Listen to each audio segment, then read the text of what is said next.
ಹೇ ಅಣ್ಣ ಅಣ್ಣ ಅಣ್ಣ, ಬನ್ನಿ ಬನ್ನಿ ಬನ್ನಿ, ಭಯ ಪಡ್ಬೇಡಿ ಭಯ ಪಡ್ಬೇಡಿ. ನೀವು ಗಾಡಿ ಗುದ್ದಿದ್ದಕ್ಕೆ ಏನು ಭಯ ಪಡ್ಬೇಡಿ ಅಣ್ಣ. ಇವತ್ತು ನನ್ನ ಬರ್ತ್ಡೇ, ಅದಕ್ಕೆ ಎಲ್ಲರೂ ಫ್ರೀಯಾಗಿ ಎಣ್ಣೆ ಕೊಡ್ತಾ ಇದೀನಿ, ತಗೊಳ್ಳಿ ಅಣ್ಣ ಕುಡೀರಿ.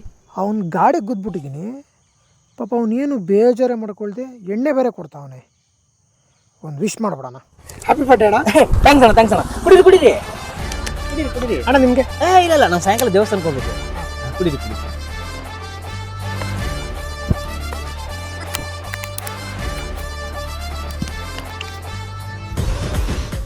ಅಣ್ಣ ಯಾಕಂದ್ರೆ ಸ್ವಲ್ಪ ಫುಲ್ಲು ಕೈ ಆಗ್ತಾ ಇದ್ದೀನಿ, ಮನೆಗೆ ಹೋಗ್ಬಿಡ್ತೀನಿ ಅಣ್ಣ ನಾನು. ಏಯ್ ಎಲ್ಲಿಗೆ ಹೋಗ್ತಿದ್ಯಾ ಅಣ್ಣ ಮನೆಗೆ ಅಣ್ಣ. ಟಿಕ್ಕ ಮುಚ್ಕೊಂಡು 10,000 ರೂಪಾಯಿ ಕೊಟ್ಬಿಟ್ಟು ಹೋಗು. ಅಣ್ಣ ಯಾಕೆ? ಹಾ ರಾಜಾ ನೀನೇ ಅಪ್ಪ, ಕುಡ್ಕೊಂಡ್ ಗಾಡಿ ಗುದ್ದಿಲ್ವಾ ಇಲ್ಲಿ? ಡ್ರಿಂಕ್ ಅಂಡ್ ಡ್ರೈವ್ ಮಾಡ್ಕೊಂಡ್ ಗಾಡಿ ಗುದ್ದಿದ್ಯಾ? ಇವಾಗ ಏನಾದ್ರು ಪೊಲೀಸರ ಹತ್ರ ಕಂಪ್ಲೇಂಟ್ ಕೊಟ್ರೆ 15,000 ಫೈನು, ನಿನ್ DL ಕೂಡ ಕ್ಯಾನ್ಸಲ್ ಆಗುತ್ತೆ ರಜಾ. ಇವಾಗ ಹೇಳು, ಇಲ್ಲೇ ಕಾಂಪ್ರಮೈಸ್ ಮಾಡ್ಕೊಳ್ಳೋಣ ಇಲ್ಲ ಸ್ಟೇಷನ್ಗೆ ಹೋಗಿ ಕಾಂಪ್ರಮೈಸ್ ಮಾಡ್ಕೊಳ್ಳೋಣ? ಅಣ್ಣ ಇಲ್ಲೇ ಸೆಟಲ್ ಮಾಡ್ಕೊಂಡು ತೆಗಿ 10,000 ತೆಗಿ ತೆಗಿ ತೆಗಿ ತೆಗಿ ತೆಗಿ. ಅಣ್ಣ ಏಯ್ ಅದೇನೇನು ಬಡಲ್ಲೇ ನಾಯಿನ ನಮ್ಮ ಹೋಗ್ ಮನೆಗೆ.